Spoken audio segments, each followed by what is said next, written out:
Hey guys, Chris Clothier here with Total Turnkey, brought to you by REI Nation, and I'm coming to you with my second book of 2023.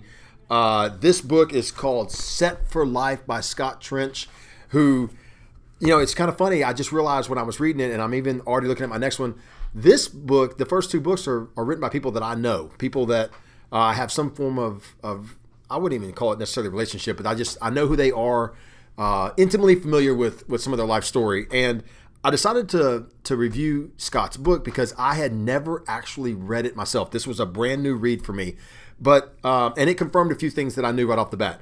I'm going to tell you this, if you're watching, this book is perfect for some people. And those people, number one, I'll tell you straight off the bat, I would recommend, and in fact, I'm going to give this book to my 21-year-old son when I see him this upcoming weekend. Why?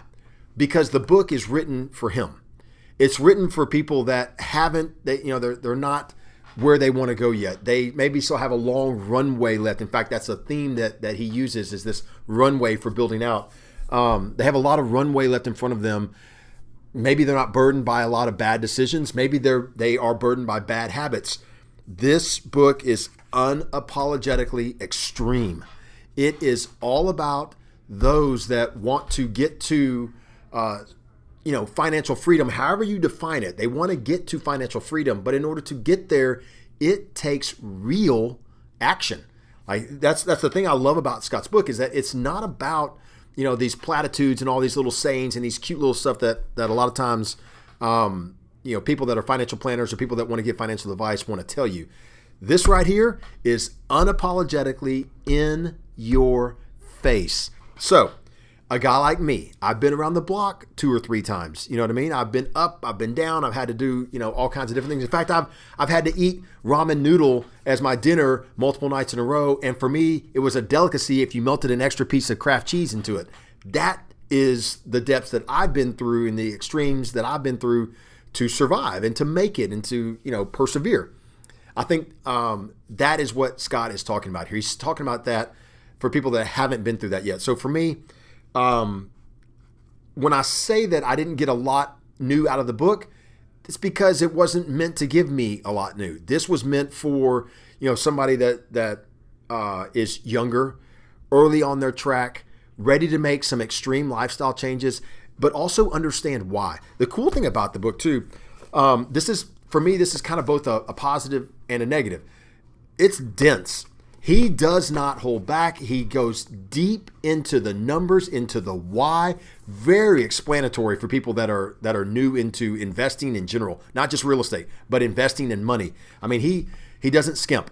He makes sure that those that don't know how to set good habits, don't know how to get extreme with their lifestyle, get extreme with their cuts, get extreme with their discipline to save and to build, he makes sure that they understand why, how all the pieces fit together.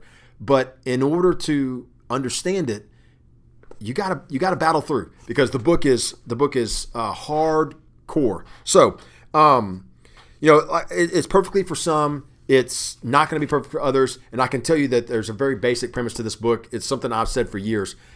Scott tells you financial freedom for that demographic, for those that are early on in their journey.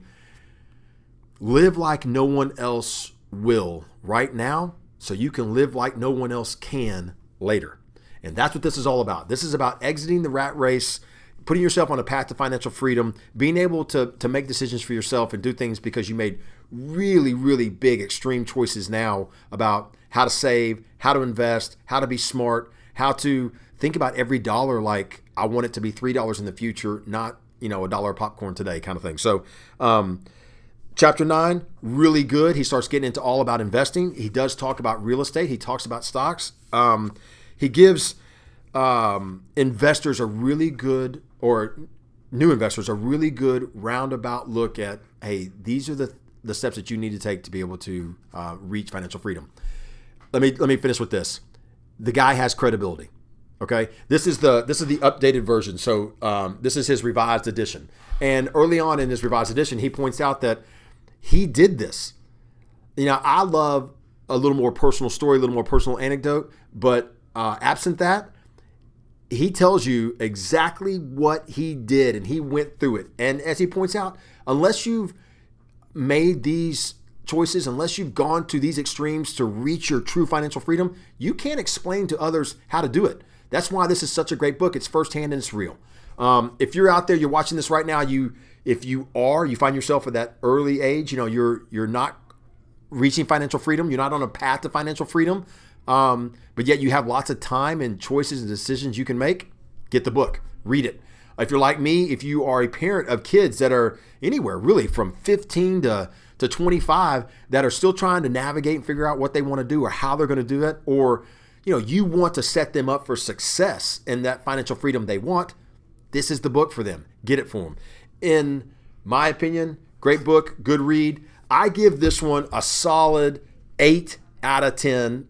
Really good book, great for that early investor. It's a particular niche that's going to get a lot out of the book, but when it hits its target audience, man, it is bullseye. Let me tell you what's coming up next. I've got How to Invest in Real Estate. Again, another book I haven't read, but just so happens to have a couple of pages written about me in here. So this is going to be fun for me to recount for you guys and read from cover to cover. It was funny. I didn't even know I was in the book. I got it, started looking through it, found my name, and was like, wow, I'm going to have to read what they had to say about me. So this is from Josh Dorkin and Brandon Turner. I'm going to review this next. Another real estate book. After that, I do think I've got another book that I want to bring up next is going to be a leadership style book. Maybe it'll be kind of a not self-help, but more on a personal type of journey type book. So we'll see. But for now, I know How to Invest in Real Estate's up next. If you like these videos, subscribe, comment, all those little things you got to do, and I got to ask you to do, and I'll keep asking you next video. If you haven't already, so just make it easy on both of us. Subscribe. That way I don't have to ask you again. And until we get a chance, I've got reading to do, and we'll see you on the next video. See you later.